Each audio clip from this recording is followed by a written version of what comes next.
G'day guys, Josh here with a pretty interesting video today. EA have just changed the way that the shot meter or the shot feedback shows in game. And what that essentially does is it reveals a shooting percentage based on some factors in game, such as if you are open and the timing of your release. And using that extra information, we're able to deduce quite a bit of information that we previously didn't know at all. We could make guesses based on some of the trends that we saw, but without the actual statistics, without that shooting percentage number, we didn't really know for a fact. I had at the start of the season, I released a post on the forums, nbalive.gg, sort of speculating on the way that some of the behind-the-scenes changes may affect the gameplay this season.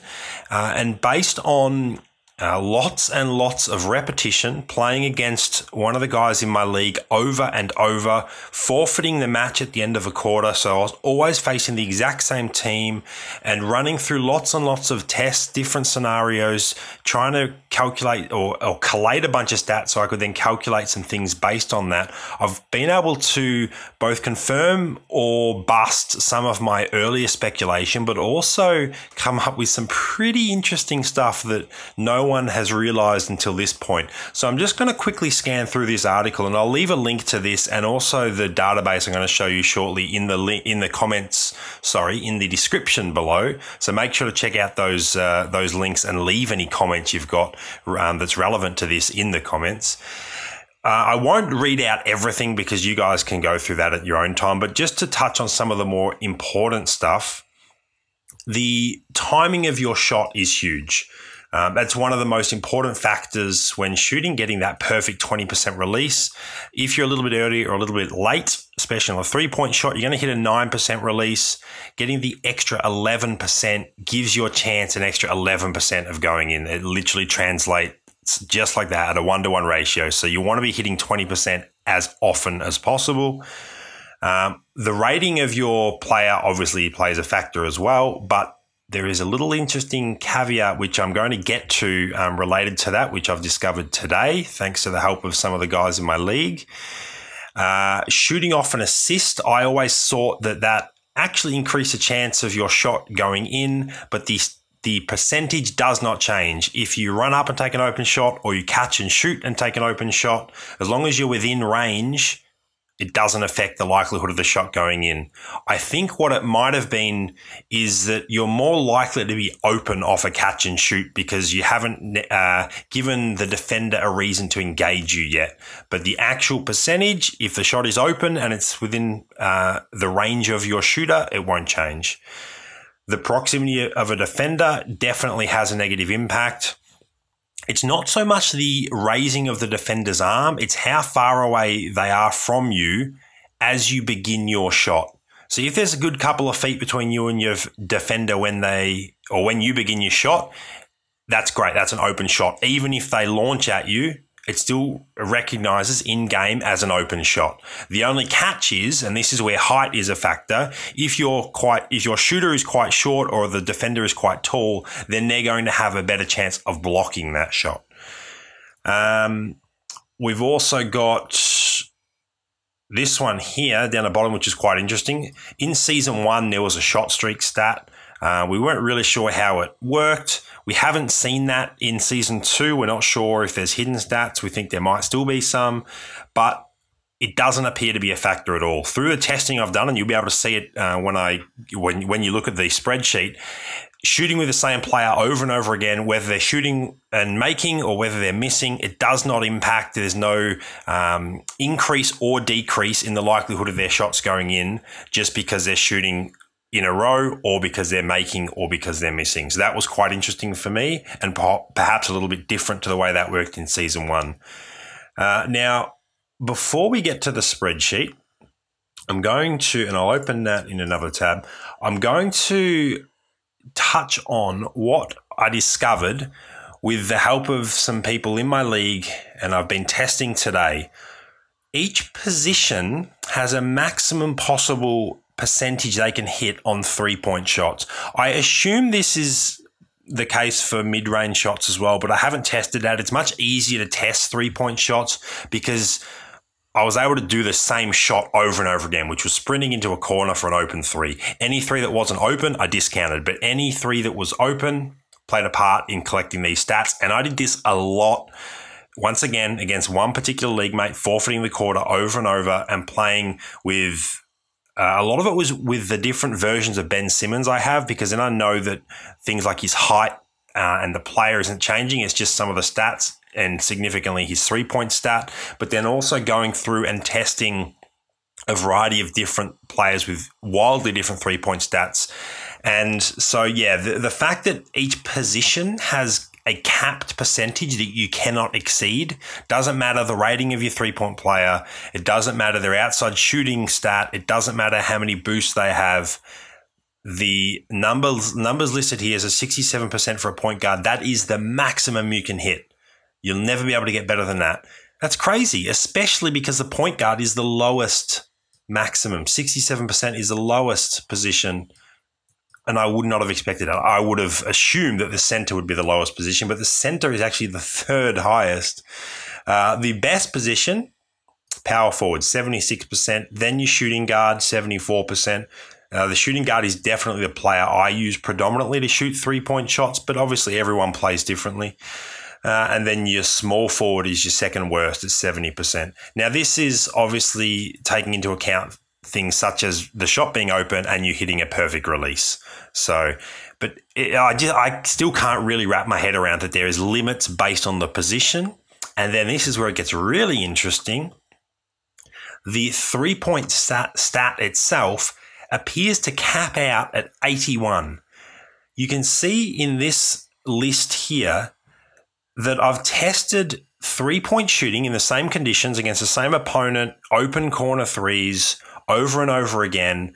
And as the 3-point rating varies, from 102 was the highest I tested, all the way down to 75, the maximum percentage you can hit, once again, open shot, perfect release, does or does not change. So as you can see, from 102 3-point stat down to 81, the maximum for a point guard is 67, which aligns with what we have up here. But then once you drop below 81, you start to see a decrease. So an 83-point shooter is going to hit it 1% less.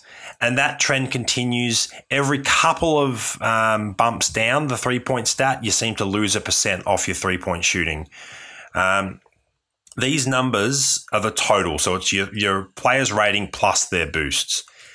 So I don't even know how to put this, but 81 is the ceiling. Anything beyond 81 overall, 81 3-point stat has no impact on their chance of making a shot because they've hit the ceiling for their position. So, for instance, if it was a power forward, then anything above an 81 3-point stat, you'll be shooting at 76% maximum. You would not be able to exceed that, even if you were using plus 30 worth of 3-point boosts and had a 111 3-point rating. You're still going to be hitting a maximum of 76% for the power forward position. I don't really know why that cap has been introduced. Perhaps it's to do with the crashing that was in the game not that long ago. Maybe this is a temporary solution. Maybe it was related to 3-point stats, but that's just a complete stab in the dark. I don't know if that's the case.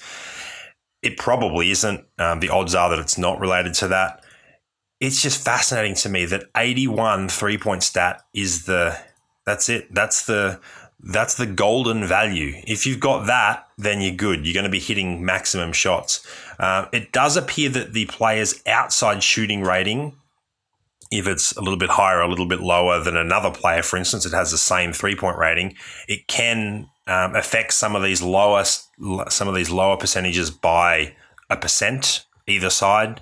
I'm not 100% on that, but the max is definitely the max. You're never going to be getting above the positional maximum shooting percentage if you hit a perfect open shot. It's crazy to me, but it is what it is. We obviously had no way of knowing this without the changes and the shot feedback now showing the shooting percentage. But now that we've got access to this information and we can do testing and we can analyze the data, which I'll now take you to the spreadsheet that I put together, we can see some really interesting outcomes and trends that we just had no idea were in the game. So this is what I spent some time yesterday doing. This was the lineup that I was using, and I've given their information there. And I played 6 games, always forfeiting at the end. Testing, what I actually did is I just recorded 6 games, and then I went back through the video, and every time I made or missed a shot, so anytime I attempted a shot, a 3-point shot specifically, I noted down the player, the position, the way that I shot it, whether it was an open shot, the exact bonus that I got on my release, therefore the shot percentage that was displayed, the true percentage, which essentially is the displayed shot percentage minus the release bonus, because that way you're getting a more accurate representation of other things that were affecting that shot, such as whether you were open, the range, things like that, whether it was a make or a miss, the range of the shot, and then the shot feedback I got, and whether I had any specific comments based on the shot that I'd just made. And I've set this spreadsheet up. You can filter these things. You can turn stuff off. If you only want to have a look at misses, go away. If you only want to have a look at misses, you can turn off the makes, for instance, and you can rate it by true percent. You can order it by true percentage, things like that. So you can, and maybe look, there we go. Clearly that was out of range, 33 feet, true percentage of 4%. I probably wasn't going to make that. So you can go through and filter all that stuff, which is really cool. And then if you have a look at the outcomes tab, that's where I've sort of gone through all of that data, and I've analyzed it and come up with some of the things that that data says to me, essentially. None of it is 100% factual, but most of it is a given, and you might have your own outcomes that you come up with based on that data, or maybe your own data that you come up with. But just to go through some of these, Devin Booker is my best rated 3-point shooter. His 3-point rating is 102, and he has 94 outside shooting. His true shooting percentage was 54, and if you add the 20% release bonus of a perfect shot, then you're getting to 74, which aligns, if I go back here, that aligns with his positional maximum, which I didn't realize at the time I was doing this spreadsheet, but upon reflection, that's quite interesting. Then if we scroll down a little bit, a player's true shooting percentage on an open corner 3 carries over to top of the arc 3s or wing 3s. It's to do with range. So in the NBA, a 3-point line is 22 feet in the corners and 23.75 feet, I think, on around the arc. So as long as you're within a foot or two, essentially anything from 22, which is the shortest, to 24 feet, that's a player's range. But once you get to 25 and beyond, things start to decrease. And the percentage that I saw that at, if we scroll down here, seemed to be around a rate of 6% drop every couple of feet. So if you go from 24 to 26 feet, what might be a 74% chance of going in might drop down to a 68% chance. And as you continue to step further and further back, obviously that shot percentage is going to drop as well. Another one, the contested shot seemed to affect a player's percentage by about 18%. If you shoot a contested shot, that's pretty significant. 18%. What that says is that is the most important thing to me when attempting a 3-point shot, is that I want to be open, because losing 18% off the likelihood of that shot going in is huge. There's nothing else that I could come up with that affected a shot that much. The next thing being the timing of the shot. And I think I had that down here somewhere, that's the most important things you want to be doing, getting an open shot and getting a perfect release, because that's going to affect your shot around 18% and once again around 11% based on 20% versus slightly early or slightly late 9% release. So that's some of the stuff that I came up with, guys. Probably spent a little bit more time than I should have testing all of this, but I find this stuff really fascinating, analyzing data, collecting the data, and then just getting results that you do expect, and then getting the results you don't expect. And the fact that I have come up with some of those things, especially with the help of some of my league mates, so thank you guys for that assistance, it's just been really interesting. And I'm so glad that I can bring this stuff to you guys, because no one knew that there was a cap of 81 on 3-point rating, and no one knew that there were positional maximums for shooting percentage based on whether it's a point guard or a shooting guard, etc. So This has been really, really interesting. I'm really glad I could bring this stuff to you guys.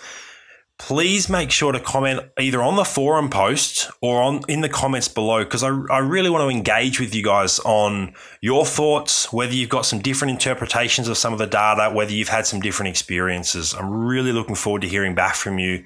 Thank you so much for watching the video. Please give this a thumbs up. I put a fair bit of work into this one, so I really would appreciate a like on this video if you're so inclined, and definitely subscribe to the channel. This is the sort of content I want to bring you guys. Useful content that isn't necessarily being offered by other YouTubers.